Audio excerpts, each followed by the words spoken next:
Hey, yo, it's me, Pops Van Marmalade, and you're watching the Comics-Related Madness Network. Huh? So come get some. CromCon. CromCon. Hey, we want to shout out to our sponsors, Daytona Beach Comic Con. If you are a fan of comic books, if you're a fan of comic book conventions, and if you like meeting comic book creators and getting comics and comic related stuff, then you need to make your plans to attend Daytona Beach Comic Con. This year's show is September 7th and 8th. Silverline will be there, so you should make your plans to be there too. We'll see you there. If you like comics and find yourself in the Orlando, Florida area, doesn't everyone come to Orlando at some point in time to see the House of Mouse? But when you're here, you need to make it a point to visit Coliseum of Comics, especially the one on East Colonial Drive. They carry Silverline comics, even a limited edition Coliseum of Comics version of our comics. So, when you go, be sure to ask for Silverline Comics and tell them we sent you. OCD stands for Orlando Collector Deviants. OCD, Steve and Trish, they're a family of geeks who promote geek things, particularly those around the Orlando, Florida area. They're big supporters of Silverline, and we think you should be supporters of theirs too. Go give them some love. If you are an independent comic book maker and you need to get your independent comics made, you need to look no further than Kablam Digital Printing. They print our books, and they do a bang-up job. They're not only trusted by Silverline, but many independent comic book makers. Head on over to kablam.com and see for yourself just how easy it is to have your comic printed by them. And tell them Silverline sent you. Hi, this is Tim TK, host of That Silverline Show on Tuesday. Join us at 11 p.m. Eastern, 8 p.m. Pacific every Tuesday night as we discuss pop culture and the joys of making comics. Hi, I'm Barb Kilber, co-host of Silverline's Wednesday Wham. Join us each Wednesday nights as we discuss comics, literature, movies, and anything else that may catch our attention. I'm Roland Mann, and I host Silverline's Silver Sunday. Join me every Sunday at 8 p.m. Eastern as we make mine Silverline.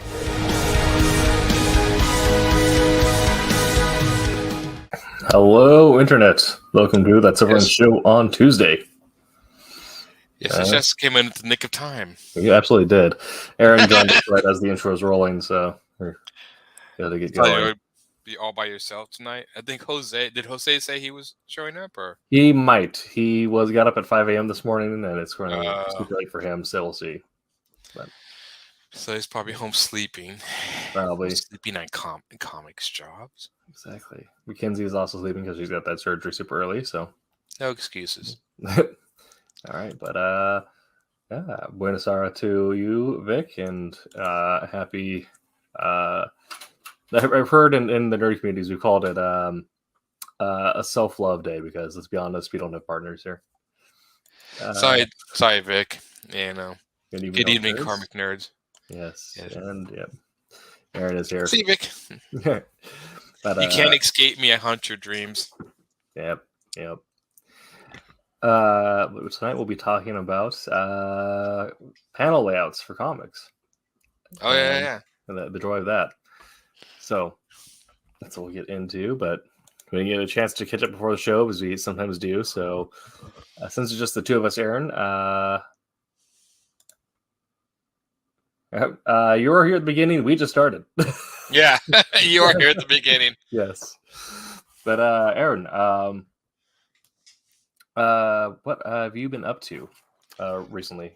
I've been working on the third issue of The Obsoletes. I could say that. And then my own comic, which is Knock the Barbarian. So I had two comics. Video game wise, I'm actually attempting to, because I used to play one video game at a time, and I realized my stack was getting bigger. So I've attempted to actually play multiple video games at once, and it's actually turning out okay. Okay. So I'm playing one called Chorus, CHORVS, but I think it's pronounced Chorus. Yeah. That's a super fun game.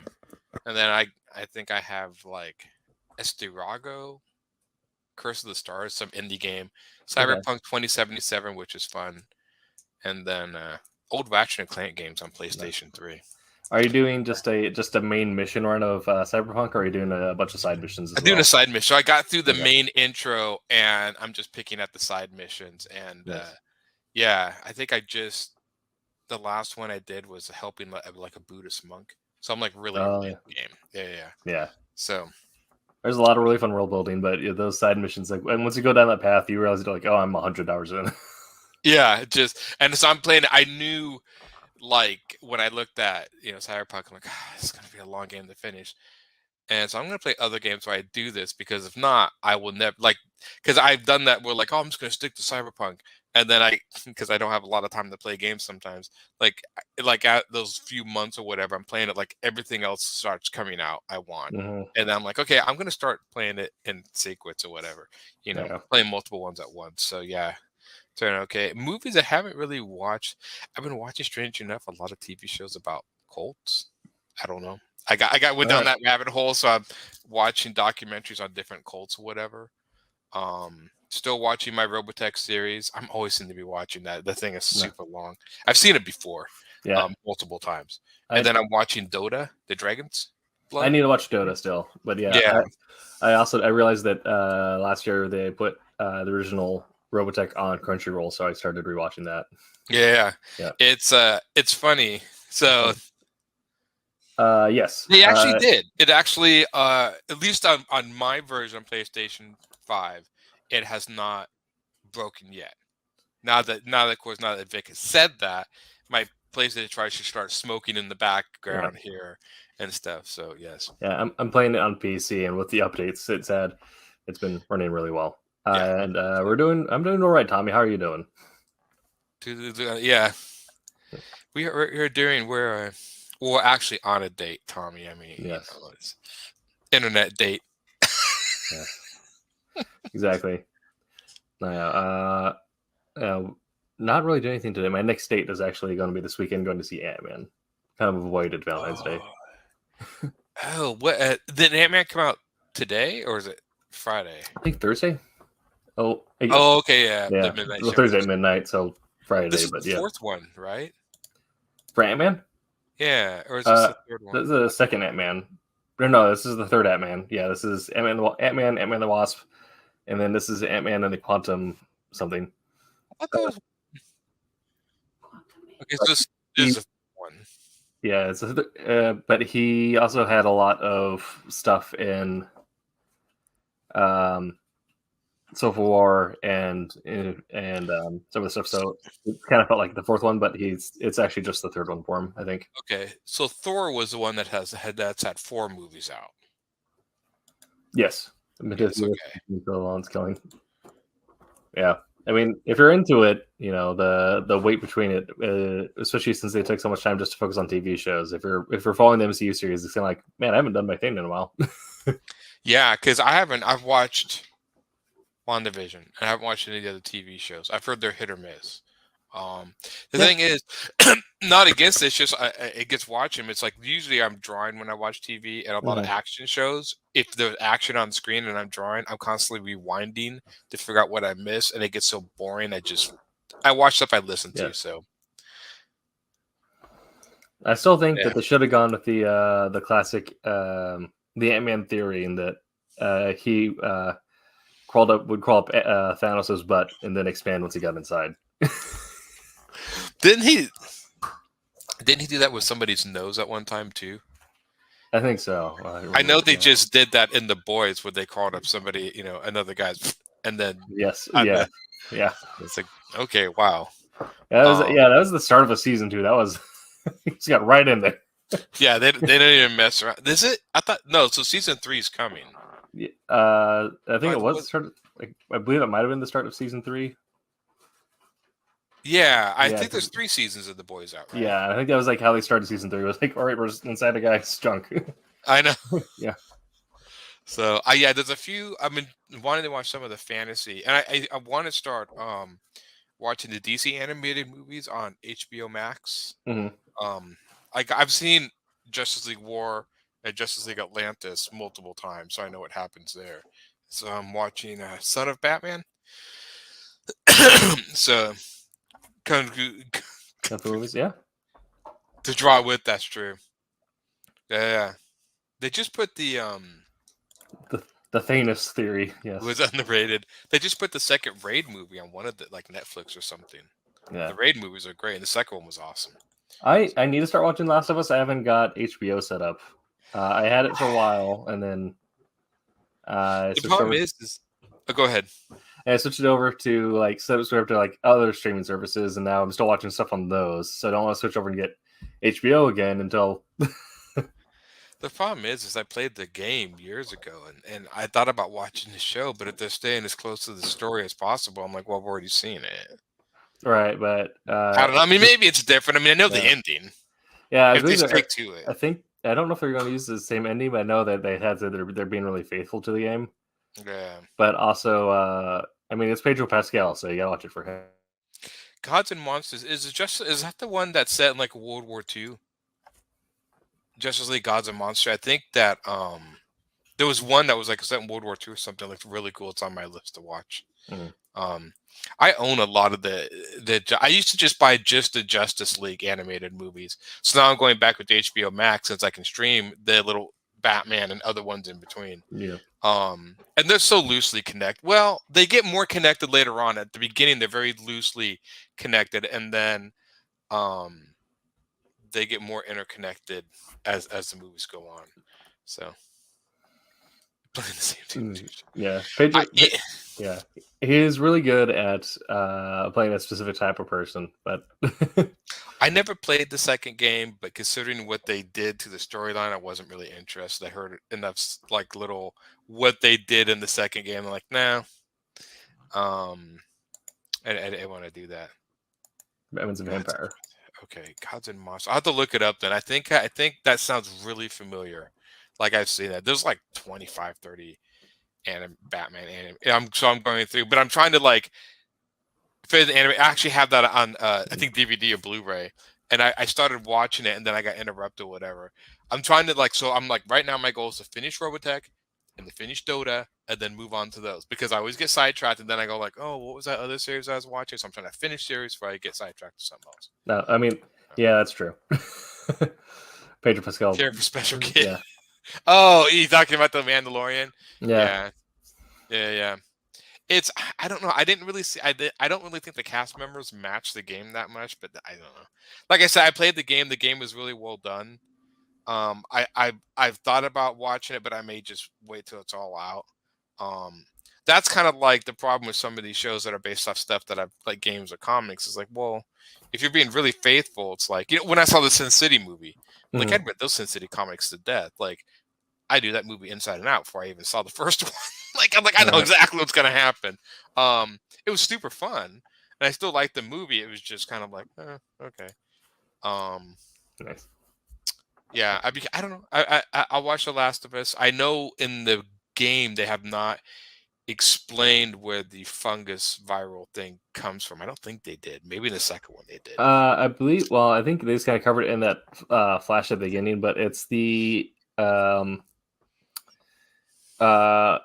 can't remember the name of it, but it's the fungus that essentially controls ants and other insects. And I know which one you're talking about. Yeah, and so what happened is it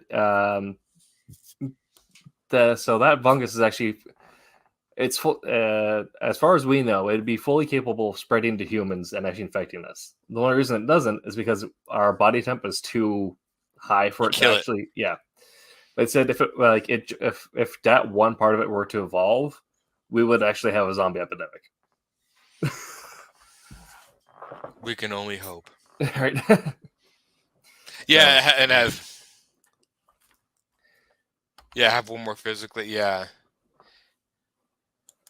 Yes, it does. I still like owning stuff, even on video games. I still like owning some things. I mean, I've even thought about I'm playing Chorus on Xbox for Game Pass, but I like that game so much right now that I've thought about, how much is it to buy a physical copy, even though I don't technically need it.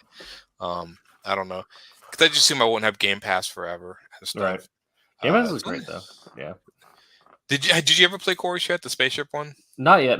It's on my list though, so I'll be getting. It's pretty fun. Yeah. They add two things in that game because I played other spaceship you're dogfighting, but they add two moves so far in the game that have really made it fun. They made like basically a drifting mechanic, like in car games, like cars where you drift. Yeah, but it's really fun because in the ship you can go fast and hit the drift and drift like really do a sharp turn and then shoot, and like that's really fun. Yeah. So I'm like, and I haven't played a spaceship game like Star Fox and stuff like in years. So it was cool to Right. actually play some of this. Yeah, it's worth it. Yeah. It's almost like a quasi open world game, like a Sure. sandbox game, but in a spaceship. Okay. I've never seen anything like it before, and it's really Yeah. pretty fun. I've probably been to. I play a game called Elite Dangerous, which is a yeah. simulator where you're in a spaceship, and that's the whole thing. They just Yeah. added on foot stuff to it, but yeah. Yeah, go in there. All right. So about the layouts, Vic, getting us on Yeah. subject. I Is it do. avoid ahead. grids? Yep. I have found a lot of times in the Image comics they started doing the anti-grid thing. I Mhm. actually don't mind grids. I pretty much use grids. Now, I will try to avoid straight, like, like the 9-point grid like in Watchmen where it's like perfect same thing Yeah. over. But I try to keep mine boxed. Every once in a while I'll put in a circular panel, but a lot of times I don't go too overboard with like all the crazy like panels that are like cut in half or weird angles. Just Mhm. because sometimes it makes the reading kind of weird, and I'm Yeah. I'm to the point like the easier it is for people to focus on the pictures inside the box, the better it is. Right. Like if you're trying to struggle with the layout of the panels of where to go, then you've defeated all the work you've done inside the boxes, the panels. So Yeah. I don't know if I particularly have anything against the grid. I have something against too much of the same layout back to back to back. I try to break that up Yeah, as much so as I like- can at least. Yeah. It's like if they have like a a standard grid or whatever, like 3 rows of 3 panels or whatever, Mhm. and then it cuts in the next page is a splash, or it's doing something else weird with it, doing a mosaic layout, whatever, and then get to whatever, like that's fine. But if it is all grids, it might feel a little dry. If it was all mosaics or whatever, then it's gonna my eyes will bleed by the end of it. And I'll have to go back and reread it because I didn't know I just saw. Dean Zachary does a lot of mosaic, Yeah. non-gridded, and he does a good job at them. I've done those. I'm trying to think. I've done those a little bit, but yeah, because I mean, like Watchmen is like the big famous comic, and it used a 9-panel layout. I think through the whole thing. I think that was their thing. They never changed Yeah. the format. But I do think, like in my Knock the Barbarian comic, the one thing I've tried. So I'm trying different things. One, I'm changing the color of the border panel. So the border panels in that one, it's all black background, and the border panel lines are gold. Just something different. I think the one thing that's funny, I think sometimes with technology we get so caught in what traditionally is done that we forget, like, well, yeah, with this technology we can like change the colors and format and do all sorts of crazy stuff. And I think that could totally work. I think it depends on the comic. I would be Mhm. more willing to do crazy border panel arrangements probably in Noct because it's more action based and lighthearted Yeah. than I would in like my other Godlings Mhm. which I think that would probably be it.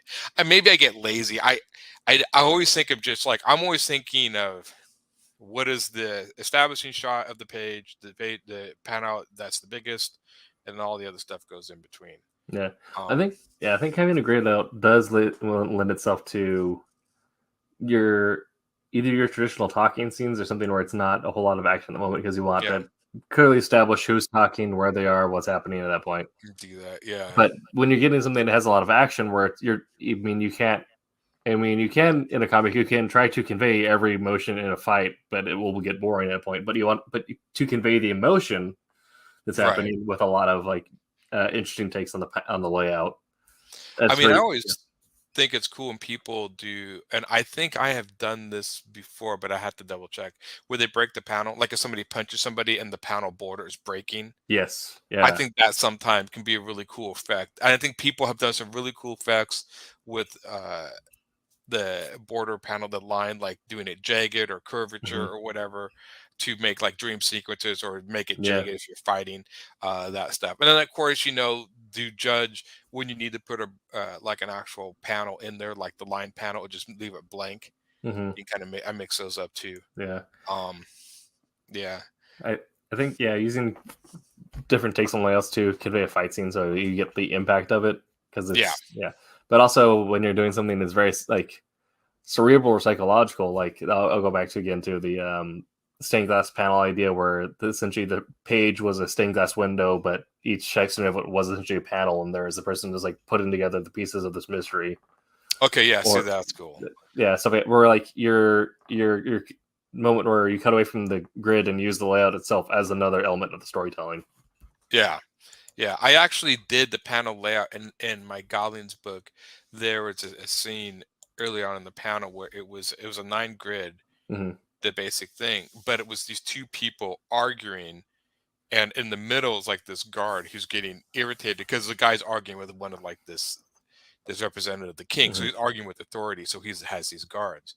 But what I did is on the opposite side is like the guy arguing here and the guy arguing here, and in the middle is the guard. They're literally like he's in the middle of the fight. And Yeah. so as I go down the panels, I get closer and closer. But I wanted to use that panel layout to put the guard in the middle to show he's in between these two, looking at him. And so sometimes with the panel arrangement, you can do that. Yeah. Going borderless, I got to find the balance. Yeah, if you're doing weird panel layouts, I think it can work. I think sometimes when comics go too weird, Image sometimes, strangely enough, the ones that have the most confusing panel layouts I have read are a lot of European comics. There's been a few I've actually had to really stop and think how, because they'll do like, it's hard to explain, but it looks like border, and then there's a long one next to it, and then there's one next, but you don't follow it that way. Yeah. You follow it like down, down, down, then over, then down, down, and so it goes like 1, 2, 3, that 1, 2, 3. Instead of we would read that. It's confused me a few times. Like, oh wait, okay. So the Japanese have always been pretty good at border panels, but they've actually don't really, well, they do some layout differently. It seems like a lot of their stuff that were just more focused on the pictures than composition. Yeah, some of them are wild. I know the big thing that D. Grayman had some weird ones. Which one? D. Yeah. Grayman. Yeah. Yeah. We got to the last arc, and it's just like everyone there is based off of like Harlequins or Jesters, so they just got like a lot of really weird like stuff to make it feel like you're losing your mind as you're reading it. Oh, see, that's pretty cool. I remember Appleseed used to, and there you can put the coin in the jar. And Appleseed, they used to, he would do a lot where like Dunan would be a full page image of Dunan, like the main character, and then there'd be panels around it. And American Comics did this a lot in the 90s, where there'd be like a full sort of image of a character, like your sort of splash shot on the panel, the bigger panel. And it was just like a girl or a guy with a gun. They do little panels around it. So, yeah, Akira always did. Had really good layouts. Akira was super easy to follow. And I don't think he used any sort of crazy panels. I think he was just straight up the grid, the sort of block panels. It's been a while since I've read it. I had the books over there. I should look at it again. But yeah, that guy was very easy to follow. And I've tried to study that more because I know when I first did comics, people had a hard time reading my stuff. So I really tried to focus on making it as clear as possible. Did steal from Akira? Yeah, yes. I know. I mean, I didn't even realize he did that till somebody like one of the things like, oh yeah, he stole Akira buildings to put him in like Spider-Man or Spawn. I'm like, really? And I looked at him like, oh my god, those are, because I've read Akira multiple times. I'm like, oh wow. I was like, well, I mean, a lot of like modern like nerd culture entertainment has been like the 80s and then early 90s, like this deeply influenced all that. So I mean, the Japanese influence from Akira to Robotech and the first Gundam all the way to over here with Blade Runner and Terminator and stuff, like everything nerd culture in some way pulls something from one of those. Oh god, yeah. Yeah. So it's funny. I'm trying to think. Image was the one that got really big, and I pull from. I mean, at least ideas from all sorts of a lot of ideas from video games.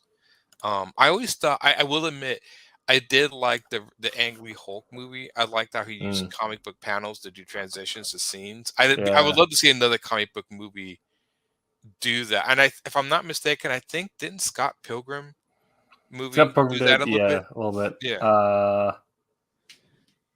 She-Hulk did at times as well, because that was She-Hulk's whole thing, is just breaking the fourth wall, save moments where she drops from one scene to another or whatever. Okay, I Yeah. haven't watched She-Hulk, but that makes sense. Yeah, it seems. Yeah, because I know a lot of people that like Ang Lee's Hulk. I thought it felt like a comic book movie in that sense that they're putting that to comic.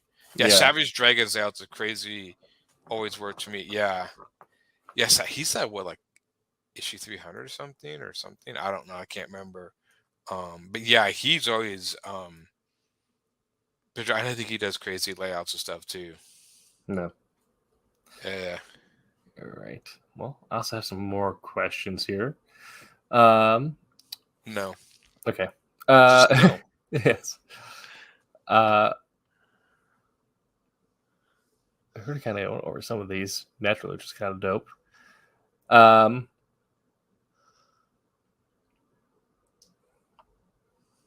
Okay, so I kind of go into like the interior of the panel as well. Does when you're thinking about what's inside the panel, like the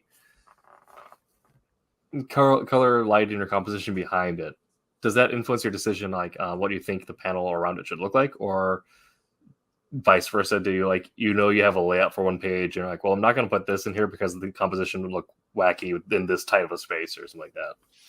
Yeah, I've done that. If I know, especially as I want to stop shot with the background, and then as I go through, I kind of take away the background unless it's necessary for the next shot. Mm-hmm. But there's always where I'm focusing, and I try to also, if I'm using background colors like solid colors, I try to make that either bleed in or stand out from the rest of it. Because sometimes that what's drawing your eye first, and so I don't always win, but sometimes I do. Um, but yeah, color's a whole another thing too, especially with panel layout, because there is a certain colors will attract the eye other places. Like I had one panel I did on my Noct comic where at the very end there's like danger, and so I want to put this sort of danger, like the little danger lines behind him.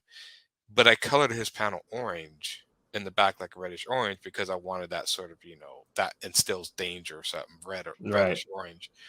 But it's the last panel on the page, so it detracts from the first panel where you're starting to read. I mean, when you open that page, you're going to see the last panel. But I just couldn't think of any other color way that I wanted to do that, and that works. So I'm like, okay, that's going to be Right. that. But your eye's going to be drawn to that panel when you first open that page, so it happens. Yeah. I know when I'm writing out a script for planning out my panel count just in the writing stage, I this is, I think it's weird, so I try to avoid my own writing, but I always try to keep one page in essentially what would be like one set of mood lighting. Essentially, like if one thing is set in like dead of night, dark alley, I'm going to try to and then the next scene is middle of the day, Arizona or whatever. I'm going to try avoiding putting those on the same page because that pop out there. Yeah. Or unless the drawing is intentional, in which case, like at some point, like at the very end of one of those pages, I'll put the drawing whatever at the end there to pull you into the next one. But yeah, if it's like right in the middle of it, it looks weird to me. Day to night transition in the middle of a page. Yeah, especially if the brighter colors are towards the end of the page, they're gonna look different. So yes, yeah, I mean, yeah, I know it's not General so she isn't breaking the fourth wall. That she was like what people don't realize about She-Hulk. I've read bits and pieces of her. She was like the original Deadpool character. Yeah, 100%. She broke the original. In fact, and I think she wasn't even the first. I think they had other characters. I think Spider-Man did. I think Howard the Duck also broke the fourth wall in some of his comics. So it'd been done many times. But I remember She-Hulk. That was John Byrne's big thing, is that she realized she was in a comic and stuff. Yeah, and so yeah, that was expected. Yeah. I don't know if it's a spoiler at this, or if you care about this particular story, because there's nothing to do with like the big plot. Oh, that she goes to the writer's room at the end. Well, to the writer's room, which is very She-Hulk, but also her having sex with Daredevil and then making the Hulk smash joke. I know some people don't like it. I'm like, that is the most She-Hulk thing to ever be written for television. Yeah. Well, I'm trying. Was She-Hulk ever? Did they ever do She-Hulk in the old Hulk TV series? I don't know if they ever did in like the old one. Yeah, my memory of that is very. I know they put a Daredevil and Thor in the Hulk series at one time. Yeah. It was like a made for TV movie that had those two in it. I remember as a kid watching, it was like it's Thor and Daredevil, which I think were the only superheroes they could really do without having to, like, 'cause the powers were okay enough that, and Thor, I Right. don't think flew anything. He just smacked stuff with his hammer. Yeah.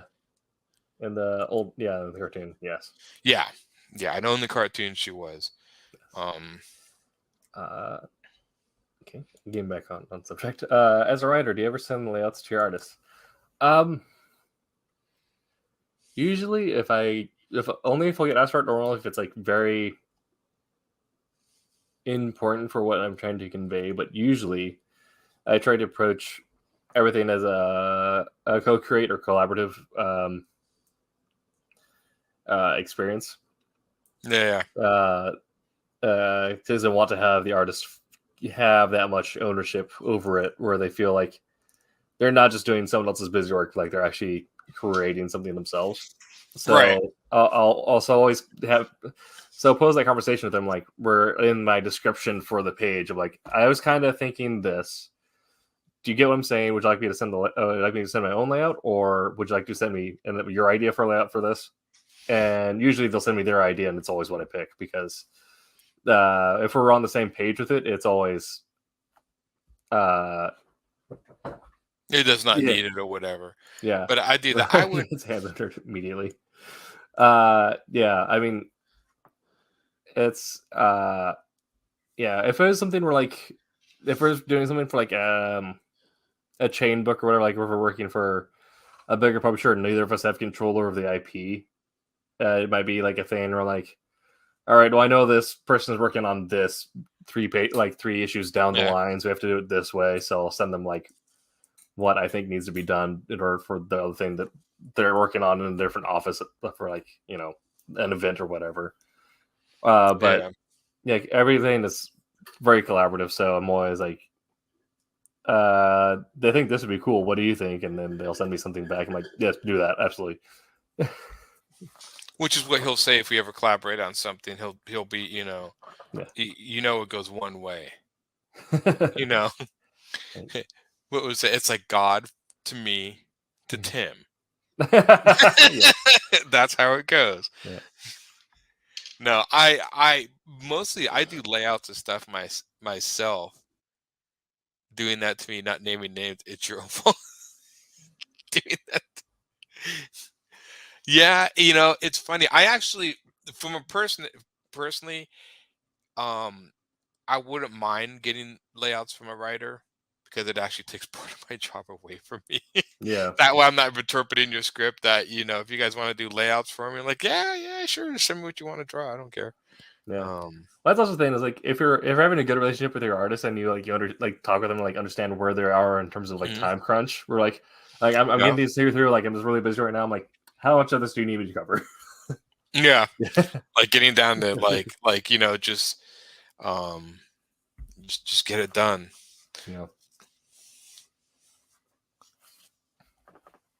Yeah, and then if you're an artist as well, and then, because most of the time I don't really write a script. My scripts that I write for myself are very bare bones, and I don't really. I describe like in a little sentence what happens in the panel, because I already know. It's mostly just scripts for me, and mostly just to keep track of the dialogue flow, the flow of the dialogue, and so I'll put the little script of the panel, like what's supposed to go here. But then once I start laying it out, I look at the dialogue and see how it flows with the panel layout. I try to keep in my stories like a perpetual motion, keep things kind of moving forward, perpetual motion going forward. So yeah. I mean, as long as you want to, like, that's also another thing. Is like, your panel layout needs to be congruent with the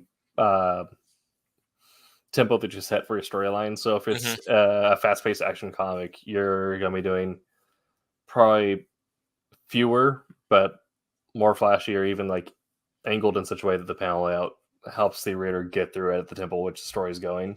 Right. Whereas like moments where Wolf Hunter will go from like an action sequence where it is like, we've done like, dog fights where you have a 3-panel page, because it's you want to see the big flames shooting guns. That's the cool part about it. But then you get to back room, I'm lying to you, you're lying to me interrogation type scenes, you might slow things down, crave yourself a bunch of small panels because it's just you and the artist aren't trying to get anything flashy in the moment. You're trying to give the letterer space to put in a bunch of dialogue, essentially. Yeah. Yeah. Because I'm trying to give some emotion. And a lot of times, if I draw stuff, I expect a lot of stuff to be covered up by word balloon panels. Mm-hmm. Because you can only leave so much space sometimes. Yeah. And then it's up to the writer if he wants to add all of his dialogue or trim it down. That's up to them. I do know as writers that sometimes when I get, an artist who's like, okay, I want the spaceship to fly into the thing, crash land on the planet, and then he gets there, starts shooting bad guys, and then all the aliens running over the hill, and do that in a 7-page panel comic. It's like, okay, that's gonna be really small, dude. Yeah. Like each panel, I mean, that's just basic physics. I can't make them big unless they're super. So, yeah. Yeah. That's yeah. And you're lucky if they tell you to do that across more than one panel. Yeah. Yeah, pacing is hard. A lot of people need to get better at the pacing. We don't need to bring speed for dialogue heavy scenes. If there's a fight, it doesn't be that sales. Exactly. Yeah. I mean, yeah. I like, when people understand pacing enough that they know where to break things. It's like the moment where, like, it's the classic fight scene of boom, pow, crack, wherever everyone's just like, finish punch, finishing or whatever. Yeah. And then you get to, like, setting up a final blow or setting up something, and you get the panel of the punch like hitting the chest or whatever, and then the punching through into the next one or something like that. So you end up getting this moment where they knew what their pacing was doing. They knew exactly where to like flip it, essentially to build investment or to relieve tension. Right. Yeah. I think also pacing has to do with the Vic is saying pacing is also know when to stop and take a pause. Mm-hmm. Splash pages are really good. 2-page splash pages are really good at like pausing. Yeah. Those key moments, especially in battles and stuff.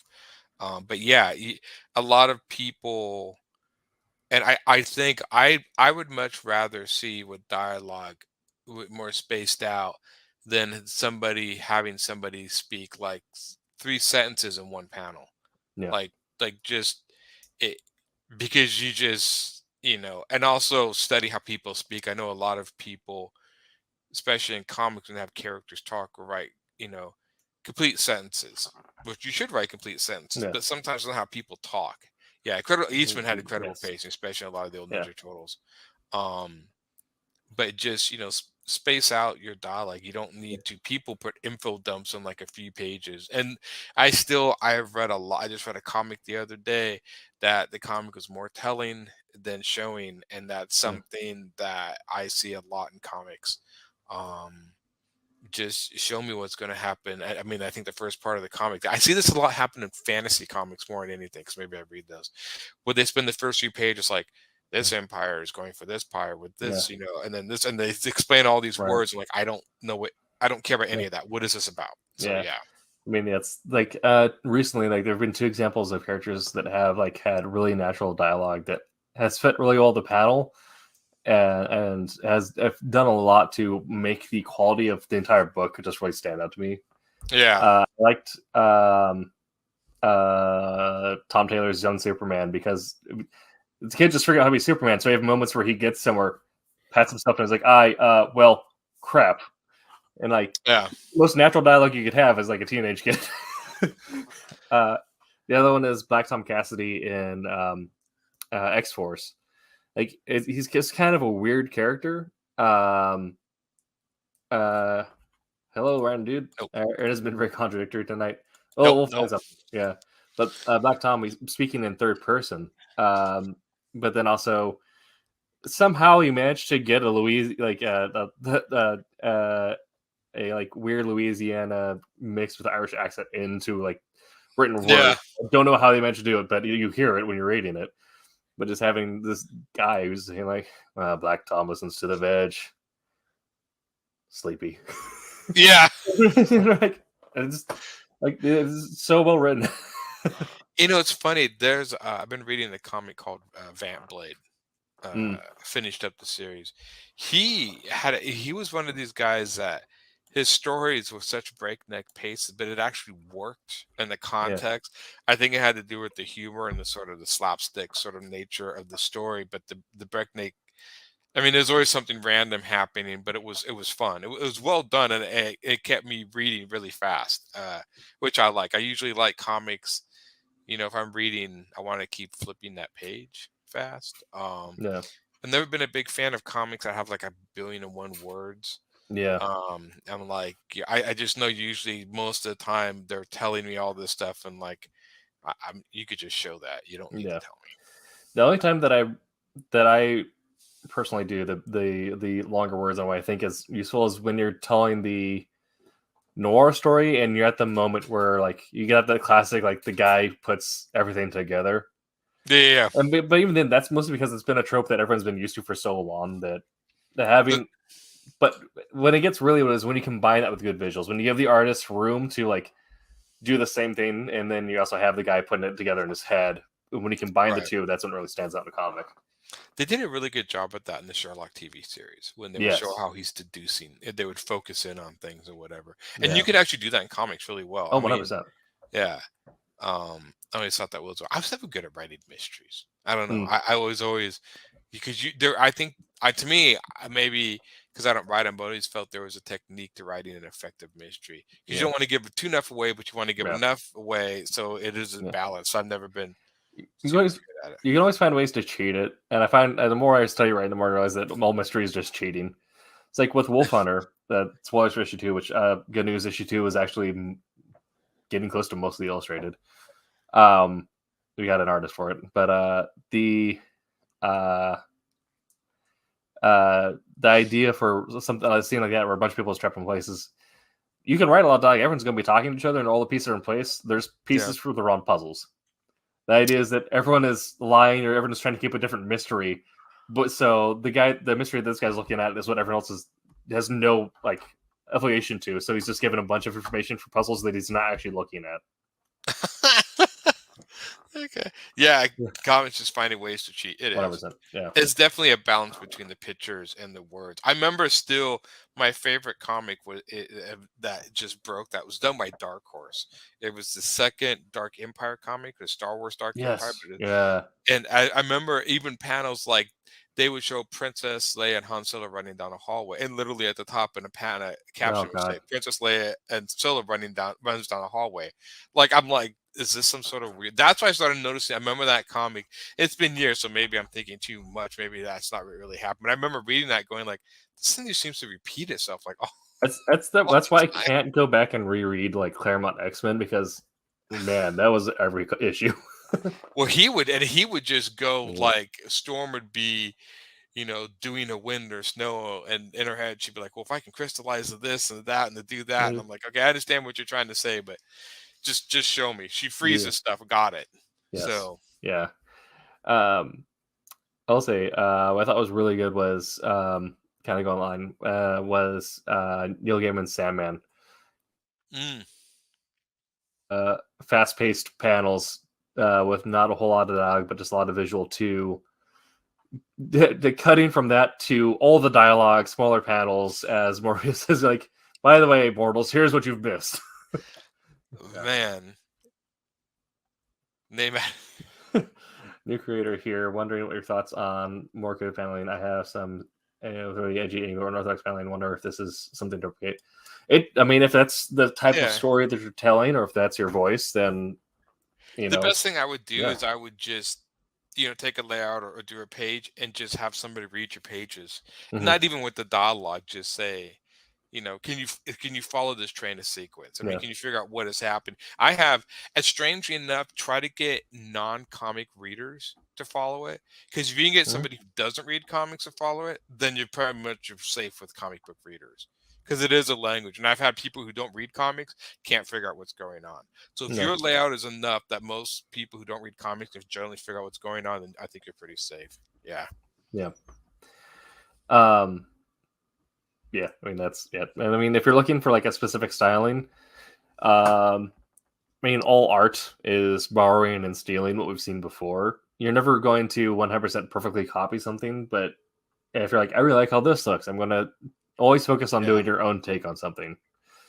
Oh, yeah. Yeah, it's like if you see something that you think sells action really well in one comic, when you're doing your own comic, just kind of think about that in the background, Yeah. and you'll probably figure out how your version of that looks. Or just figure out what you like, what they do well with it and stuff. Mm-hmm. Yeah. I keep Claremont's name out of your mouths. Yes. Oh, yeah? Yeah?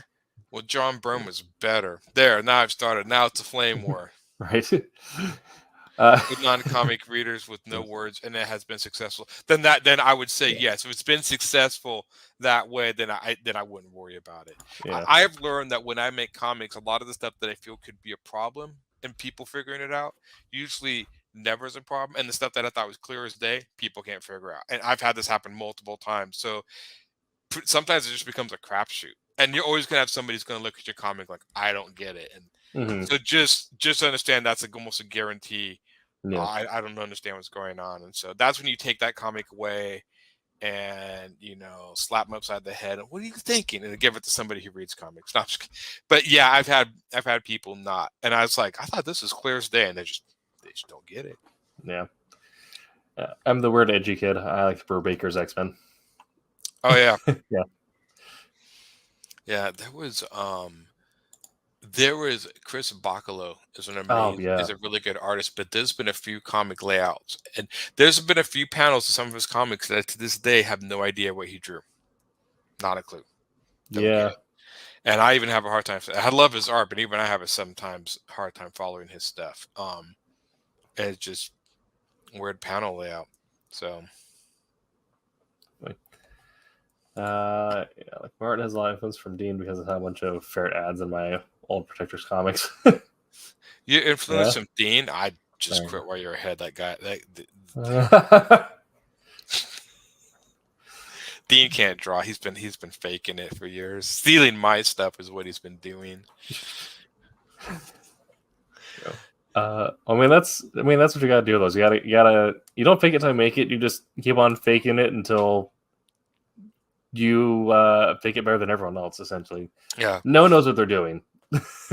No. And it's funny. I do think comic books are a right place to experiment in. Oh yeah. Because I think it's the cheapest place to experiment because it's not, if you mess up here and there, you could always go back and fix it for the easy. And I've done that over the years where I see something that bothers me in months out. Even after I have issues that I published the comics that have a mistake, but I'll just fix it when I see it. And then the next issues will have that mistake fixed. So I do that all the time. Yeah. So, and I remember there was a character who had 3 fingers in one of my comics. I drew a cover with him with 4 fingers. And I just left it because I'm not going back and changing that. So there's some mistakes that just stay in there, and that's what it is. All right. So I mean, yeah, and also just as a genre as a whole, comics are already just such a weird space. Yeah. That are the normal tried and true method for comics is superpowered people in tights fighting what are essentially evil clones of themselves most of the time. So yeah, experimenting with art or whatever is. I just read a really cool comic. It's called the Ewita Hunters to copy Aaron's fetus's art. Yeah, I mean, Dean's not skilled enough to copy my stick figure drawings, so that's not probably going to happen. He gets the lines all wrong. I mean, if you can't draw a line, you're not doing stick figure drawings, and that's what Dean fails. So, and Dean can see, all of this stuff. What was the panel? I lost my train of thought. I was thinking of something. Have you ever been confused by a comic? Has there ever been comic any specific one that's confused you? This day you have no idea what's happening in it. Not that probably, and then I probably blocked out on my head. I do know one that first thing that I go back through it a couple times was actually Ray. Ray through 1080, something like that. Okay. From Valiant. It's not that it was confused. It's just the layout was so dry. Yeah. Yeah. So it's funny because I like a lot of that was the one thing about the old like the Rye and Magnus is they told comics really well, but they were also very dry and to the point. It was Yeah. something about them, especially when Image is going on and like we're gonna do this traditional comics. I'm like, yeah, I'm not winning that one. But strange enough, now I know they were the most readable compared to Image comics, but they Mhm. weren't the most exciting to look at compared to Yeah. Image stuff. So Everything. yeah. Yeah. I think. Well, actually, no. Ninjak did have a few layouts where I'm like, let's have it in here. And that was I think Kusada did some of, or maybe did no, I think he just did covers. Yeah, Joe Kusada or something worked on Ninjak. Yeah, Ninjak was a Yeah. few of them. And I But think yeah. Well, I'll tell you that. Like, there's been no, because even like I think I'm not sure what exactly it is. I think because oh, what's the name? Hack and Slash. They have some oh yeah, confusing layouts, but it's never. I never have been pulled out of it and never been like properly confused by it because I don't know the rest of the rendering around it. As it kind of pushes you through. I think it was like some of those panels were just so busy, in addition to being awkward, that that's what kind of forces you to fall out of it. there's been a few. Bloodshot's always good, yeah. Yeah, and Bloodshot back in the day, and then the new one. Some of those are the Turok. I remember the Turok ones. That was Bart Sears the one who did the original first issues of Turok. I know he did covers. I think. I don't even know what happened to Bart Sears. Bart Sears, I always considered Bart Sears the Boris Vallejo of comics in a little bit, just Mhm. because of Boris Vallejo was always like everyone was in a continuous state of flex, Yeah. and Bart Sears was the same way. I didn't think his art was bad. That was just like every guy looks like he inflated themselves. I remember the Bart Sears how to draw Bart Sears and Wizard. And it'd be like, draw this bubble and this bubble and this bubble and this bubble. Now draw a line and connect all the bubbles, and you have an arm. And I'm, okay, Bart. uh, yeah, I remember him doing, and I think he did a comic, some chrome guy, like muscular guy that was like silver chrome, and then there's a muscular girl that was gold chrome. But I don't know if it was for a comic or something. I just remember that from Bart Sears. It's been a long time.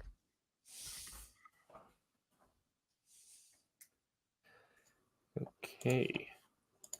Hello? There it goes. Um,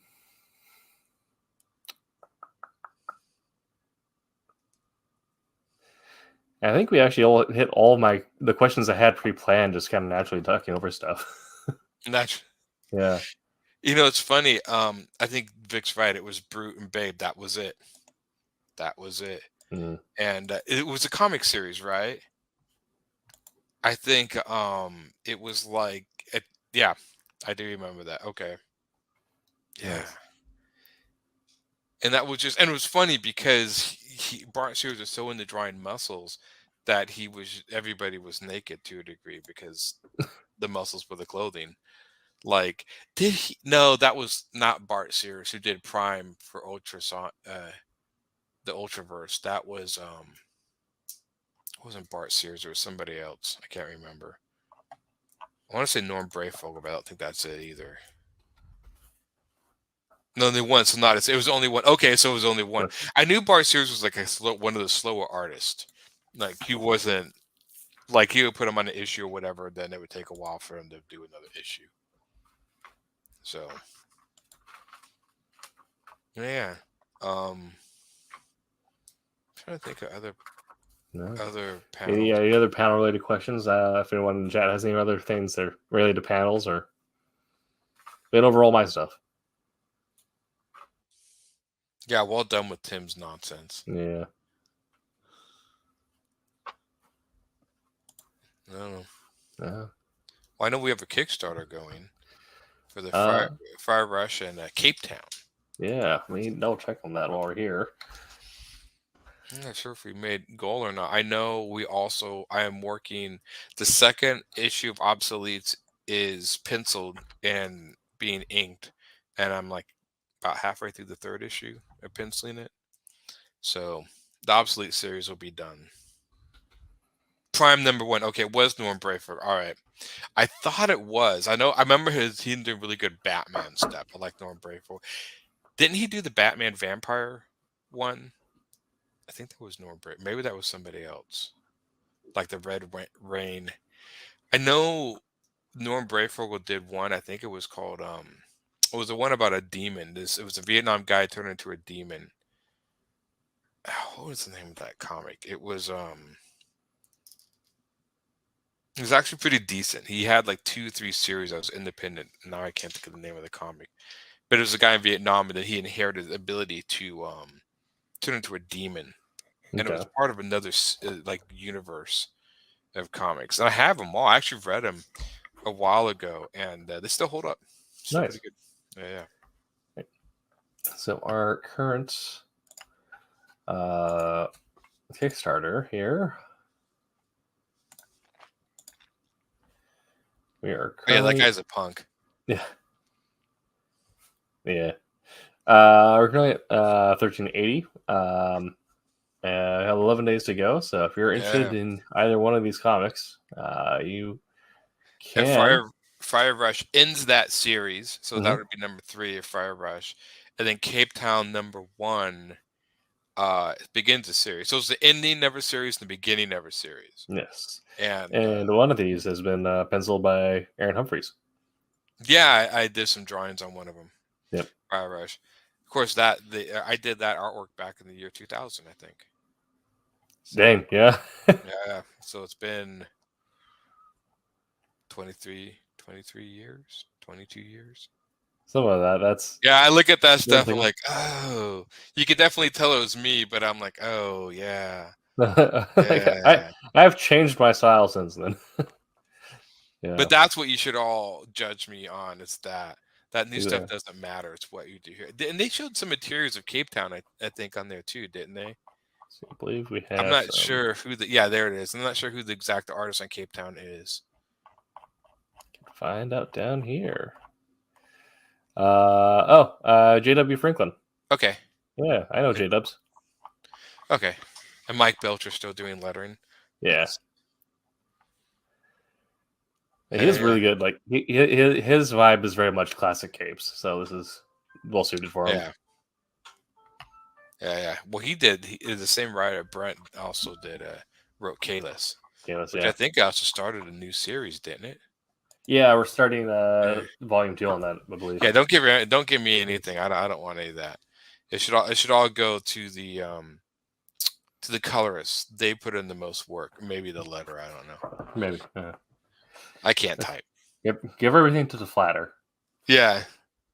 No, strangely enough, you would think that from the town alone, the title right. alone, that it's full of cosplayers. But it is not. Yeah. That's an idea for a comic too.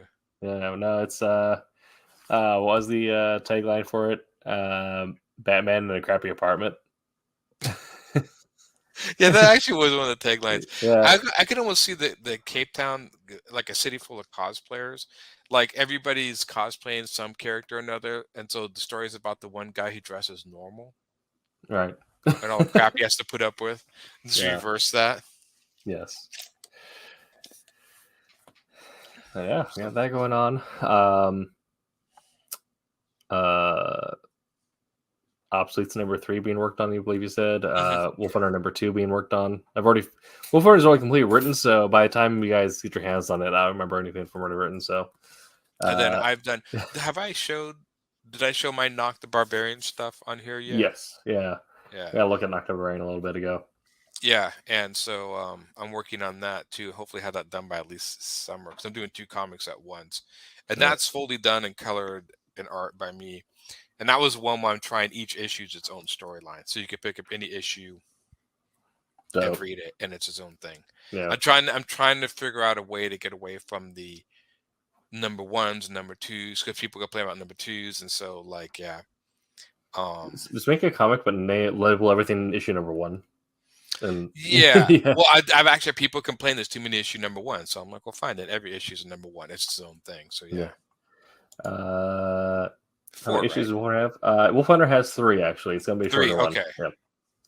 It's a street clothes vigilante. It is a street clothes vigilante. Exactly. Yeah, Wolfram has a 3. I'm not sure what's happening with the art on Soul Senate. I haven't heard from the artist in a little bit, but Soul Senate will have 4. Yeah, and that's being worked on right now, issue 1, right? I believe, yeah. It's been worked on by Gem, but I haven't heard from him in a while, so I don't know what's going on there. The Yeah. classic, we don't know what's going Yes. I mean, he lives in, well, actually, he lives in Turkey, so we currently may be yeah, he currently may be having to relocate due to the massive earthquakes it has had. I don't know. Ooh. So we'll have to, I don't know where exactly he lives. So, yeah. Ew. The Deathmate did do it as colors. That was the. Do you remember that when they did? It was like Deathmate Black, Deathmate Gold. It was a big crossover event by the old Valiant. I think it was Valiant. Yeah. And that actually was a good series. It was a big one, but they did do it. I've seen a few comics. I've seen one comic online called Buck Free Sword, like Harlan Buck Free Sword, and he did.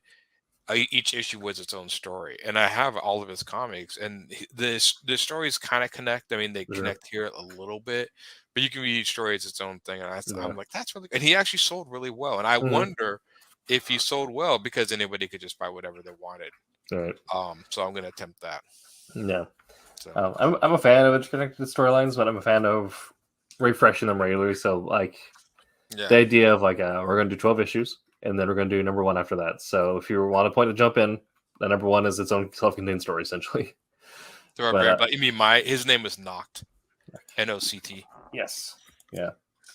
But I mean, I remember when I first got into comics. One of we had the Sunday comics. One of them was it Prince Valiant? Where it's like we're gonna have this 8-year epic told 3 panels at a time.